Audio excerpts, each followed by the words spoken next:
Hai teman-teman, kembali lagi dengan saya di channel 3 Bahasa. Hari ini kita akan mempelajari tentang simple present tense.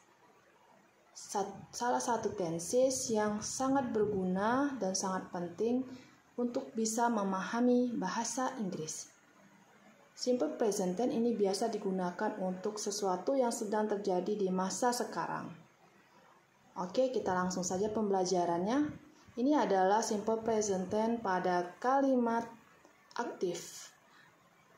Simple present tense terbagi menjadi 3 bentuk, yaitu positif, dan juga ada negatif serta interrogatif.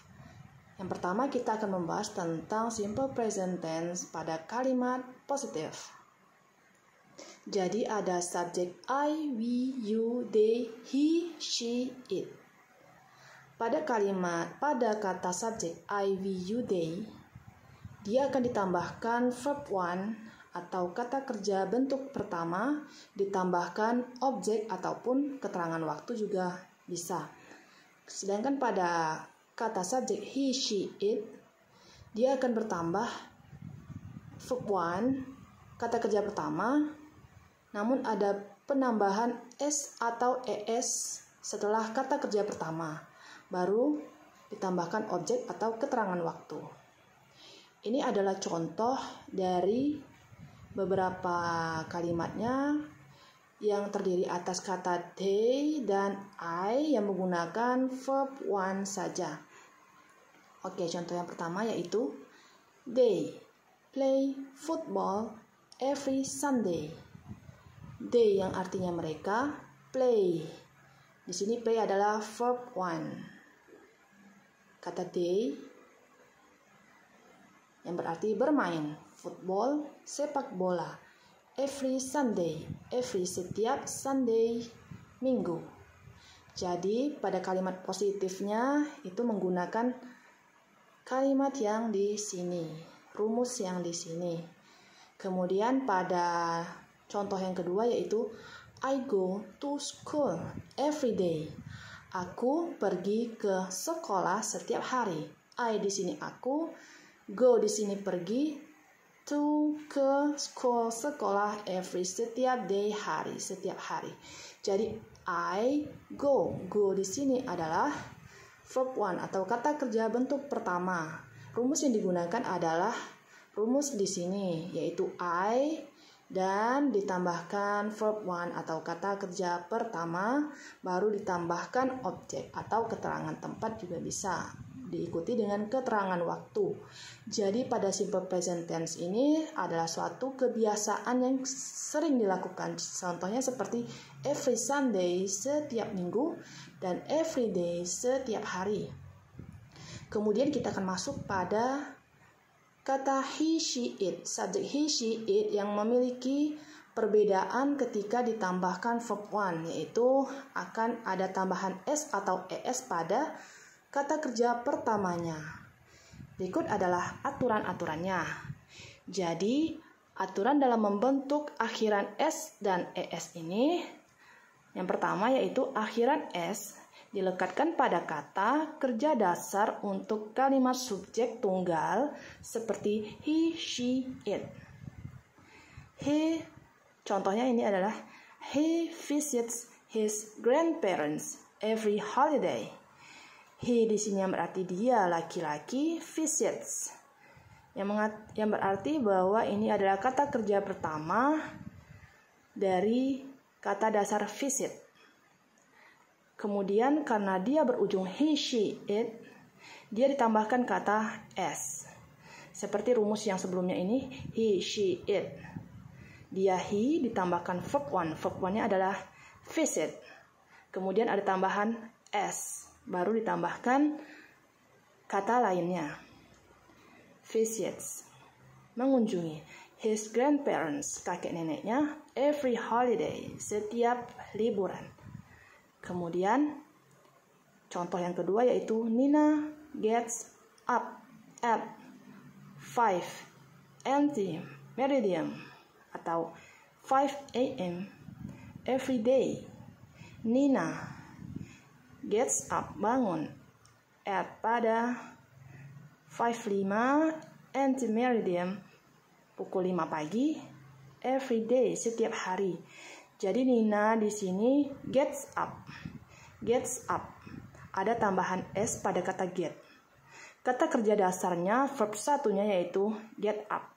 Namun karena Nina itu merupakan she, maka pada verb one-nya akan ada penambahan S. Jadi dia menjadi gets up. Kemudian masuk ke aturan yang kedua, yaitu kata kerja dasar yang berakhiran dengan SS, SH, CH, X, O dalam kalimat yang menggunakan subjek he, she, it itu mendapat akhiran ES.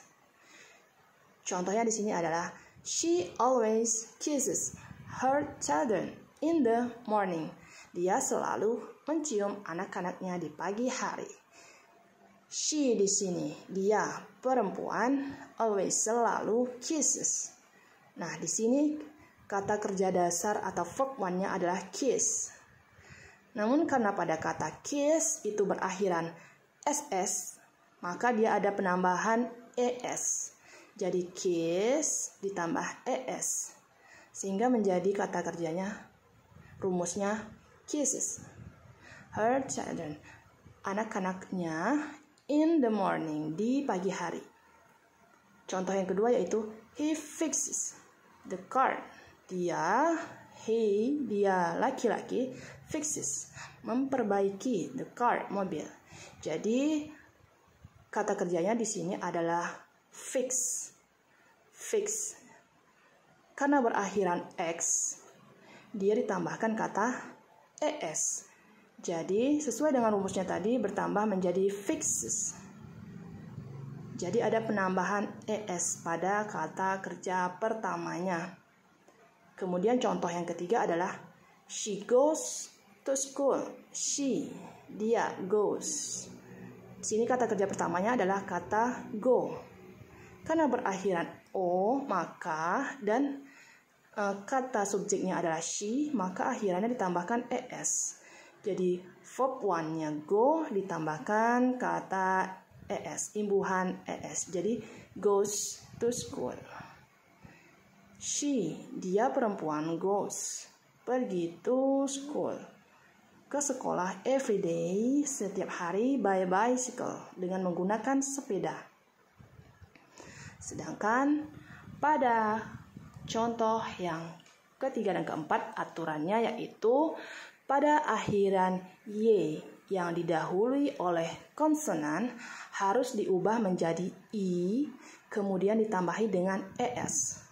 Konsonan di sini seperti yang kita tahu adalah huruf seperti K, R, dan lain-lainnya. Konsonan di sini adalah konsonan yang dimaksud dalam kata Indonesia ya, abjad Indonesia. Jadi contohnya di sini adalah I try to do it. Ini ada perbandingannya ketika menggunakan I dan he. I try to do it. Pada kata try yang menggunakan subjek I, dia tidak mengalami penambahan S atau ES. Seperti rumusnya yang pertama tadi. Nah, I di sini murni verb one saja atau kata kerja pertama tanpa penambahan imbuhan lainnya. Sedangkan pada kata he, she, it, verb one-nya akan ada penambahan imbuhan S atau ES. Nah, jadi di sini he tries to do it. Dia laki-laki. Dia laki-laki. Try, seharusnya dia menggunakan kata kerja pertama saja, try. Tapi karena dia bersubjek he, maka Y-nya diganti dengan huruf I, baru ditambahkan ES. Konsonan yang dimaksud di sini adalah huruf R. Jadi sebelum Y-nya ada abjad R yang merupakan konsonan, sehingga try di sini Y-nya harus diganti dengan I, baru ditambahkan ES. Jadi he tries, dia mencoba, to do it, untuk melakukannya atau melakukan itu. Kemudian ada contoh yang kedua yaitu they cry when they are sad. They di sini kata mereka, cry. Verb 1, kata kerja pertama tanpa imbuhan apapun karena menggunakan subjek they. When, ketika, they, mereka, are sad, sedih. Sedangkan pada kata subjek she, dia akan berubah menjadi cries. R di sini konsonannya, Y dirubah menjadi I, kemudian ditambahkan ES, sehingga dia menjadi cries. When she is sad, dia perempuan, menangis ketika dia sedih. Contoh aturannya yang membentuk akhiran S dan ES yang keempat yaitu jika akhiran Y didahului oleh vokal. Vokal di sini seperti yang kita tahu di bahasa Indonesia ada 5 huruf. A, I, U, E, O. Jadi ketika akhiran Y-nya didahului pada huruf vokal A, I, U, E, O, cukup ditambahkan S saja pada kata tersebut. Contohnya adalah she enjoys ballet. She, dia perempuan. Enjoy, di sini adalah kata kerja dasarnya adalah enjoy. Kemudian ditambah S. Kenapa ditambah S? Karena OY. O di sini adalah kata objek vokal O, kemudian diikuti dengan huruf Y, sehingga hanya butuh ditambahkan S tanpa ada perubahan seperti yang di atasnya, di mana Y diganti menjadi I. Pada kata yang didahului huruf vokal sebelum abjad Y, itu tidak perlu diganti menjadi I. Jadi langsung saja she enjoys ballet. Dia menikmati ballet. Oke, kita masuk pada tense simple present tense dalam bentuk rumus kalimat negatif. Di sini bisa dilihat bahwa subjek I, you, we, they ditambahkan do not atau bisa disingkat dengan kata don't. Ditambahkan verb 1 atau kata kerja bentuk pertama, baru ditambahkan objek. Sedangkan pada kata subjek he, she, it, dia ditambahkan does not atau doesn't. Ditambahkan verb 1 atau kata kerja pertama, baru ditambahkan objek. Jadi ada perbedaan ya pada subjek I, you, we, they dengan he, she, it ini. Bisa kita lihat contohnya. Ini adalah contoh dari kalimat negatif. Yang pertama yaitu they do not go to school. They, mereka, do not, tidak. Go, pergi. Go di sini ada kata kerja bentuk pertama, verb 1, to school. Langsung bentuk kata keterangan tempat yaitu ke sekolah. Sedangkan contoh yang kedua yaitu pada subjek she. She akan ditambahkan kata does not atau tidak. Atau bisa menggunakan doesn't. Cook, kata kerjanya yang pertama yaitu cook, memasak, in the morning, di pagi hari. Jadi ada perbedaan penggunaan kalimat negatif atau untuk pengungkapan kata tidak ya. Pada I, you, we, they, dia bertambah do not, tidak. Sedangkan pada he, she, it, dia akan bertambah does not.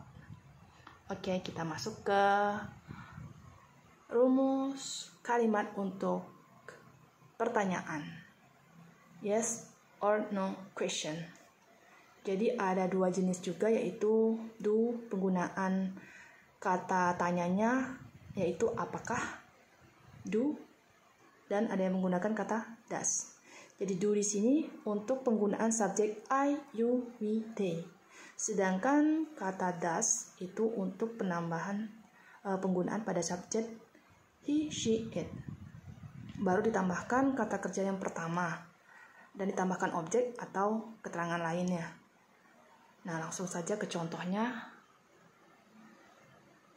Nah, ini adalah contoh dari interrogatif, yaitu rumus dengan kalimat untuk kalimat tanya. Yang pertama adalah do they sleep?